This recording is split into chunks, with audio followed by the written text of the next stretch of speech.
এটাই 25% হারে পর্যন্ত আপনি এটা করতে পারবেন। তারপরে আপনি চিন্তা করলেন যে আমি মাসে 10টা সাবান সেল করবো। দেখেন, মাসে 10টা সাবান সেল করলে কিন্তু আপনি 10টা সাবানের থেকে আপনি 50 টাকা করে পেয়ে যাচ্ছেন।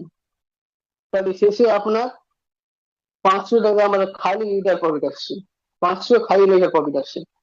আপনি 10টা সাবান সেল করছেন, 10টা সাবান থেকে আপনার 50 টাকা করে, একটা একটা সাবানে আপনার 50 টাকা করে আসছে। ওই যে বললাম যে 300 টাকা দিয়ে আপনি একটা আমাদের যাদের লিপি, যাদের আমাদের ডিসকাউন্ট কার্ড আছে, আমরা কিনছি এবং আমরা 50 টাকা লাভবান হচ্ছি, যে আমরা 350 টাকা দিয়ে আমরা এটা বিক্রি করতে পারছি। এবং যদি আমরা এটা 10টা সাবান যদি সেল করতে পারি, তাহলে আমাদের মাসে আমাদের 500 টাকা আমাদের রিটার্ন প্রফিট আসছে।